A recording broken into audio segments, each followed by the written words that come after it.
This episode of Simple Civics Greenville County is brought to you by Dolly Parton's Imagination Library, providing free books to children 0 to 5 throughout Greenville County. To sign up, visit greenvillefirststeps.org/free books. That's greenvillefirststeps.org/free books. Who owns your street, and why does it matter? You might think the answer should be straightforward, but for too long, this has been a topic of confusion for residents and even for those folks who work for local and state government. But now we have a new tool to make it so much easier to know which government owns which road and how to report a needed repair or improvement.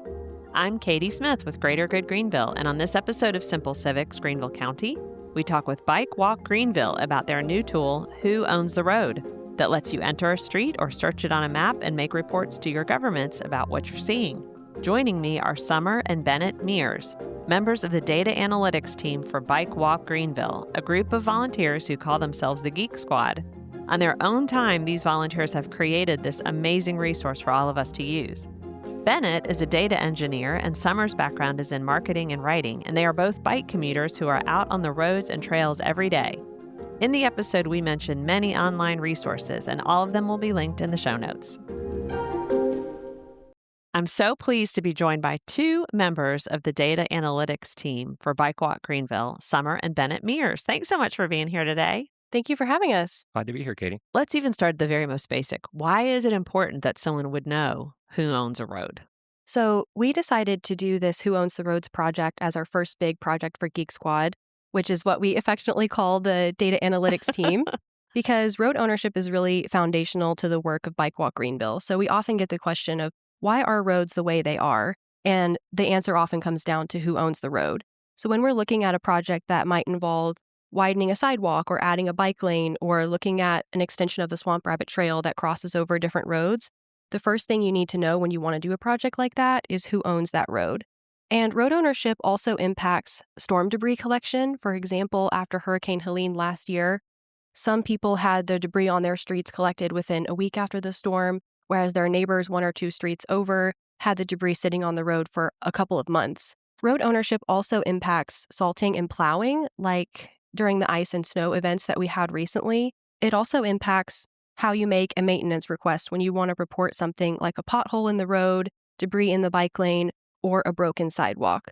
So if you're in, for example, the city of Greenville, you can report pretty much any road within the city of Greenville to the city of Greenville, but it may not be the correct department to talk to, so they can forward on your request, but that's not the most effective or efficient way to make your concerns known. So we just want to make that information more accessible through this project so that you can report your concerns directly to the people who have the power to address them.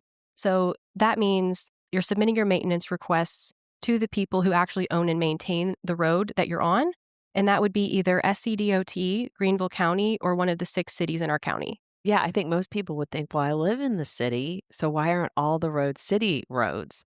Why is this complicated? And who are the different parties that own the roads and the boundaries? You touched on it, Summer, but maybe, Bennett, you could elaborate on it. Yeah, you would think so, but this is the product of some long, complicated history. South Carolina is a patchwork of different road owners and stakeholders. Summer, do you want to touch on the history of how we got to this point? Yeah, sure. So as Bennett said, Greenville County is really a patchwork of different road owners.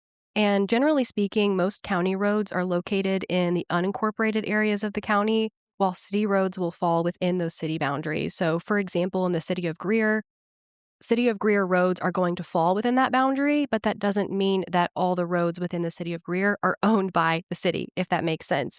A lot of the roads throughout our county are actually state roads that are owned and maintained by SCDOT. And the reason for that goes back to the 1920s, when the federal government passed several different acts that would support highway building across our country, and they made that funding available to states.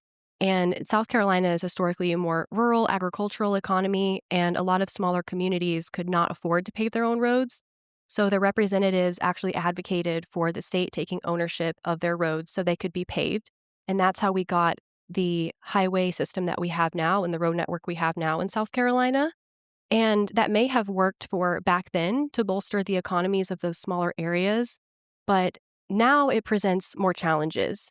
So, South Carolina actually has the fourth largest state owned road system in the country, which is really remarkable because we're nowhere near fourth in terms of population or geographic area. But we have a very long list of state roads that SCDOT is responsible for maintaining. And that includes within our municipal boundaries and within Greenville County. When we were giving our talks in previous presentations, usually I'll pick a few roads that I know are interesting case studies. A lot of times, roads change ownership halfway through. When we were doing a walk audit with Upstate Forever about a year or so ago, we were walking on West MacB going towards District West, and there was a broken sidewalk. This was before we officially launched Who on the Roads, but it was pretty late in development. So we snapped a picture, we talked about it, and then I submit the request. And when I was checking on it a day or two later, because at the time I submitted it, it was SCDOT. A day or two later, it had switched underneath me. What? Oh my gosh. So I think that was the last possible ticket for that road to SCDOT. But we actually highlighted this on the page. Within 3 days, which I want to point out is lightning fast in terms of government, that sidewalk was paved and repaired. Just a few days ago, I did the same route with Upstate Forever, and we pointed out the sidewalk as a tangible example of citizen action making a difference. That's great. I love it. So you guys are making it easy now, and we'll get into that in just a second. But why has this previously been so hard to answer it? And pre this tool, how would people go about handling things? You shouldn't have to take a crash course in local civics to know who to call to report an issue to. Previously, citizens, we bounced around. We've heard many anecdotes of people getting frustrated and giving up on the process. Response times between the state or the county or the city can vary wildly. And all of the information we have here is publicly available, but we've gathered and consolidated it to lower that barrier to entry as much as possible. There's the train lines and parks and voting districts, like water stuff. I mean, it's everything on Greenville County GIS. And we wanted a one-stop solution on your phone for the whole county. Click a button, make a submission. Yeah, and we've distilled that information that's available through Greenville County GIS and really simplified it and turned it into a user-friendly tool on our webpage just to make it easy for people. Okay, well, so let's get into a little bit. Where does it live? How does it work? What should someone do? Yeah, so this project is available at bikewalkgreenville.org/roads or at bwgvl.org/roads. We have some information on the background of road ownership as well as our map and search tool. I have to give credit where credit is due. Summer did most of the writing and the research, as well as our other volunteers, in researching the advocacy side of things. But my role primarily was on the two embeds, the interactive map of every road in the county, and then directly underneath is that interactive search tool. Yeah, so we have the state, county, municipal, and private roads, all different colors on the map. And I should mention, I didn't mention earlier, that there are a small number of private roads in our county, in addition to roads that are owned by government entities. And we also have the different municipalities color-coded on the map, so you can easily move around in the map and look at your area to figure out who owns the roads near you. And through the search tool, you can look up a road name. It doesn't work for specific addresses, but if you know the road name, you can find that and it will show it on the map and pop up the road ownership information as well as the links for how you can report a maintenance request. So I am sitting here with my laptop and I've gone to bikewalkgreenville.org/roads.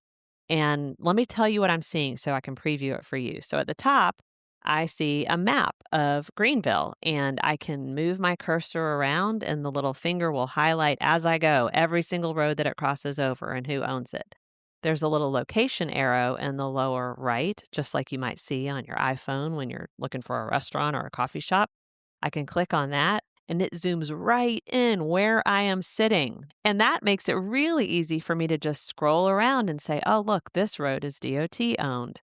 This road is city owned, and kind of see what's going on exactly where I am. Then I can also scroll down below and enter in the road name, not the address specifically, as Bennett said, but I can put in the street that we are on, and then it pulls it up a different way and gives me a view. So this tool is amazing, both for looking up specific places that we are, or just poking around a little bit and better understanding our communities. And I want to highlight, this map and search tool is pulled directly from Greenville County GIS and is updated regularly. So this is not some static snapshot in time. This is the current state of things. We have had a few situations where people thought road ownership was different than what is shown on the map. So if you think something is incorrect, or maybe there's even a disputed road ownership, you can reach out to us and we'll look into it and update it on our map. Okay, now let's do a little bit of nerdy looking under the hood. So how did you do this? You said this would be much better if it had a better interface, and then some kind of data stuff happened. What did you do? Without getting too technical, I'm a data engineer and I maintain a data engineering framework. It's called Mearsham, mearsham.io. And so I think about this every day. I think of everything in terms of data pipelines. We have a post-GIS database, which is pretty much the standard in the GIS world. And we have several layers of cleaning and transformation and caching and all that fun stuff, so that the final product, if you will, is this nice, clean, refined. Because if you open the hood, the raw data is definitely messy. However, to give credit where credit's due, Greenville County GIS has done a remarkable job clearly delineating every road in Greenville County. We've only had to do minor touch-ups here and there. That's great. I love it. Well, and then as someone who's not at all technical, but knows when something's working for me or not, I appreciate all that technical savvy you brought to it to make it a usable tool. All right, so I love it, and I cannot wait to play around more. What kind of feedback have you received since it's been out? Sure. We've presented it at several neighborhood association meetings. We brought this up at the Haney Serene neighborhood meeting, and some people were surprised. Tyndall Avenue, for example, the residents there were sure that it was a city road, but surprised it was a state road. But you wouldn't think that. It looks like any other street. So there's this YouTube video by Road Guy Rob about the Prisma Health Small Private Trail Network, specifically about how it's a transportation corridor, not just a recreational amenity. So the Bike Walk Greenville data analytics team got a bit of a shout out. And we've also included the Small Private Trail Network as a road because it's a transportation corridor just as any other road is. So you can look on our search tool right now, look Small Private Trail. Like any other road network, it has several different stakeholders. I'll add to that. We've gotten some great feedback from neighborhood associations that we've presented at and from peer organizations. We recently presented at the Live Well Greenville Active Living Coalition and got some great feedback from that group of people who are involved in transportation advocacy in Greenville County. And we've also heard that staff in Travelers Rest have bookmarked this tool and are using it frequently. So we've gotten some great feedback from them. That is so fantastic, y'all. And let me just say, that Road Guy Rob video is great. That's one of the many things we'll be putting in the show notes so you all can look things up. It's an outstanding video, and it'll make you proud that you live here. On our page, we have compiled all the information you need to submit a maintenance request to different road owners. So right at the top of the page, there's a purple report and issue button. And if you click on that, it will drop you down to the section where we have all this information. When you are wanting to submit a maintenance request, the first thing you need to do if you're walking and biking is take a photo. If you're driving, please do not use your phone, but mentally note where you are and get the road name if you can or any landmarks nearby to help work crews locate the issue. Then you'll want to use our map or our search tool to confirm road ownership, and that will tell you who you need to report the issue to. So for SCDOT, they have the 855-GO-SCDOT number, which is the Pothole Blitz hotline for across the state. And they also have a phone number for their upstate office. You can call either of those numbers to make a report over the phone, and they make it really easy for you to do that. Just make sure that you're as descriptive as possible about the location. And they also have an online form, and we've linked to that on our webpage. For Greenville County, you can call their Department of Public Works or report an issue through their online form. For each of the municipalities, we have the same thing. You can email them a photo and a description of the issue or call their Public Works Department. City of Greenville also has a really cool opportunity where you can text Greenville Cares. So Bennett and I live within the city of Greenville, and we do this often when we're out walking or biking. We'll pull over and take a photo. They make it really easy to send in those requests. So as members of the community, we are the boots on the ground or the tires on the road who are interacting with our transportation system every day, and we're often the first ones who notice things that need repairing. We can really help out our local government staff by submitting these reports, and this will help them identify areas that need attention. It can also help them identify hotspots where issues might be recurring. And don't be discouraged if your request is not immediately tended to. The squeaky wheel gets the grease, if you will. Yeah, and we can't promise that if you make a request, your issue will be addressed, but we do know that the more people that report a maintenance request, the more likely it is to be addressed because it's getting more attention. We also want to show that as a community, a well-maintained transportation system is important to us. And this is just a really easy way to get civically engaged in your community. Thank you so much for making that point because, that's honestly what the podcast is all about. It's civic engagement, and our government is here to serve us, but they cannot be the eyes and ears and tires on every single inch of roadway, which you've already said is a lot in Greenville County. So I think they welcome this opportunity to better know how to serve us by engaging the public. So thank you for making it easy. All right, so some people are probably listening and thinking, this is the kind of organization I would love to be more involved with. And of course, you do so much more than the data crunching, but the data is obviously important. How can someone get involved in Bike Walk Greenville? There's lots of ways to get involved, whether it's our bike valets or other programs. Specifically with our data analytics team or the Geek Squad, I just want to put it out there, you do not have to be a geek to join Geek Squad. We need storytellers and writers and social media people, video editors, artists, you name it. We're always looking for helping hands. If you go on Bike Walk's website, there's a banner right at the top where you can sign up for our email newsletter that will have information about events that you can participate in, like our bike valets or our community roles. And you can also follow us on social media for updates. There's a volunteer form that you can submit, or you can send an email to data@bikewalkgreenville.org. Well, we have done several episodes with Bike Walk Greenville that we can put in the show notes. We've also featured a project of Bike Walk Greenville that was a product of the Geek Squad's work on vulnerable roads in Greenville County and injuries and fatalities that have happened. Certainly a more somber story than the one we're telling today, but it just shows the power of data and the power of volunteers getting their hands on that data to make it understandable and accessible to residents. That's right, Katie. We have several different series. So the road ownership series, the vulnerable road users series, and some more series in the works to come.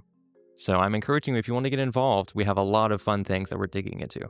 This is an incredible feature and cannot thank you both and your volunteer colleagues enough for the abundant time you've put in for this incredible resource that all of us can benefit from. Thanks so much for joining us and for all that you do. Thank you for having us. Thank you, Katie. Hi, Simple Civics Greenville County listeners, Nathaniel here. If you've made it this far, then we think you'll really love our newsletter. Sign up for bonus content, updates, and more right in your inbox. Look for the link in the description that says newsletter to sign up, or visit us at simplecivicsgreenvillecounty.org. Find the link in the menu that says newsletter and sign up there. We'll see you again next week.